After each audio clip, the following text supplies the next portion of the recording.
Lassidão, Crisantemo.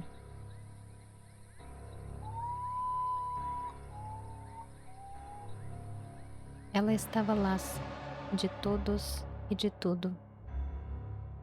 O coração palpitava-lhe ainda no peito, porque a enxurrada sanguínea impulsionava-o, sem que parte alguma ela tivesse nisso. Tudo lhe era indiferente, tudo lhe era estranho. Como simples espectadora do mundo em fermentação, ela notava-lhe sem emotividade o sublime e o ridículo. Nada lhe falava ao sexo. A todos ela parecia cética, fria, comediante, quando somente estava laça. Laça a morrer por tudo que vira desde que a luz do raciocínio lhe iluminara o cérebro. Era um corpo sem alma a errar pelo mundo, numa lâmpada sem luz, a balançar-se no firmamento da vida.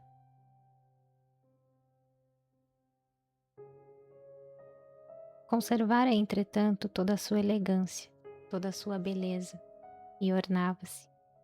Enfeitava-se como se adorna por hábito o corpo morto, que, envolvido em flores, é escondido sob a tampa do esquife. O mesmo ruge lhe avivava o carmim empalidecido dos lábios que sorriam, erguendo ligeiramente a linha descida da boca, indiferente. O olhar era sereno, sem a luminosidade própria dos olhos femininos, sem provocação, sem entusiasmo, sem sequer a graça singela do abaixar lento dos cílios em pincel. Encarava sempre de frente com o mirar parado, que longínquo parecia não ver o que se passava em torno. Usava as mãos brancas, finas, desaneladas, e no seu pulso, riscado de veias azuladas, nenhuma pulseira se enrolava. A admiração corria a ela como a borboleta corre à luz, mas encontrava-a atônita, incompreensível, como um cego a quem se falasse de cores. Alheia ao amor, alheia à maldade, ela não julgava ninguém, não julgava nada. Quando lhe perguntavam o que tinha, respondia sempre erguendo um pouco o ombro sob a seda do vestido e sorrindo levemente que estava laça. Viajara, errara sob novos céus, roçara o longo manto pelas praias prateadas que o oceano beijava, procurando beijar-lhe também os pés fatigados. E tudo a deixara inerte, sem fremência e interesse. As noites enluaradas, assim como as escuras, não lhe despertavam um anseio ou palpitar, ou qualquer tipo de emoção. O seu primeiro gesto ao despertar era a mão esconder o bocejo de cansaço, e o seu primeiro pensamento era a morte.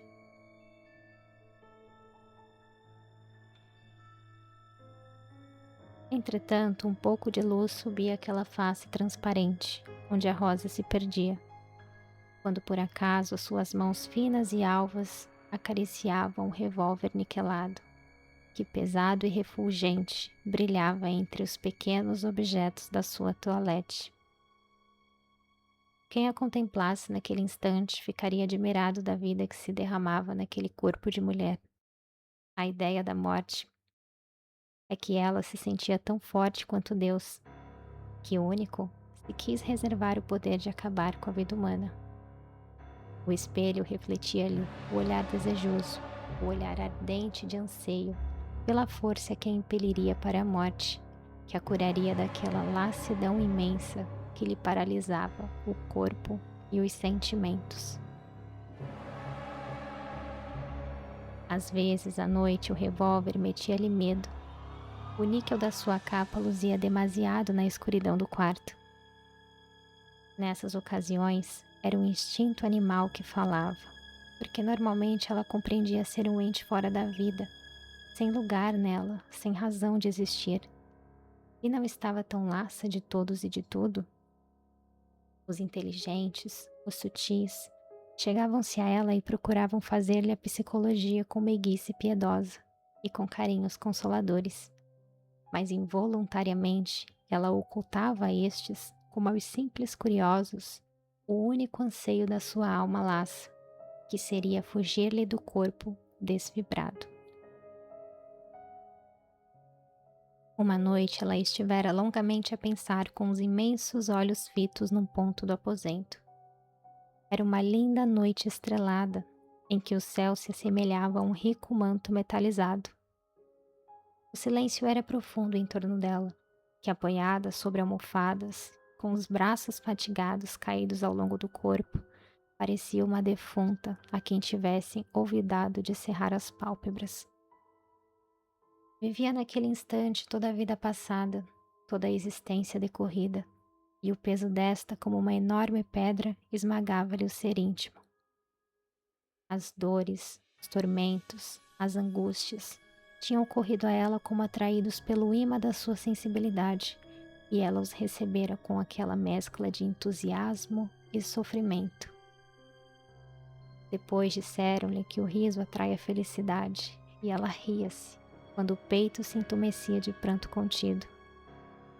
Finalmente ela pensou ter vencido a dor, quando pela primeira vez o seu olhar descansou no olhar de homem. Mas foi pior. Dolorida, pálida, na expectativa sempre de uma crueldade do destino, ela interessou pouco tempo e em breve se achou abandonada. A sua rival era frívola, alegre e superficial. Quando a água é pouco profunda, o menor vento frisa-lhe a superfície e as suas ondulações têm cantos que cativam e interessam. Continuou a rir, mas a sua alegria arrastava a um tal concentração de força e a um tal desperdício de energia que um dia ela se encontrou laça, inutilizada, como uma pobre boneca cujas molas uma criança houvesse quebrado. Nesse dia comprou o revólver niquelado que, com a sua única esperança, repousava entre os objetos da sua toilette.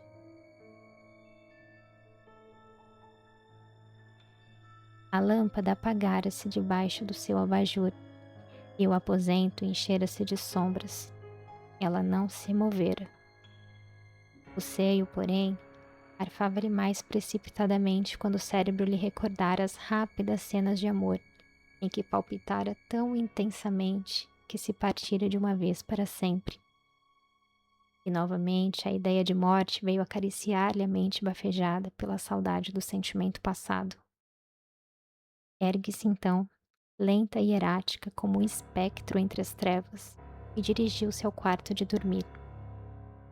A luz ali era branda e velada como uma carícia, mas assim mesmo queimou-lhe o olhar desacostumado. Estendeu-se no leito como uma morta num sarcófago e de novo o seu ser se concentrou na ideia da única salvação possível para sua alma laça e sem esperança. De repente, saltou da cama, leve e rápida como outrora, quando corria ao encontro do amor, e tomou entre as mãos mornas o revólver, que as esfriou ligeiramente. Depois, pegando do lápis com que sublinhava as linhas prediletas do livro da sua cabeceira, escreveu de mistura com as frases impressas a seguinte linha: "Morro porque estou laça da vida." E envolvida simplesmente nas rendas da sua camisa de dormir, matou-se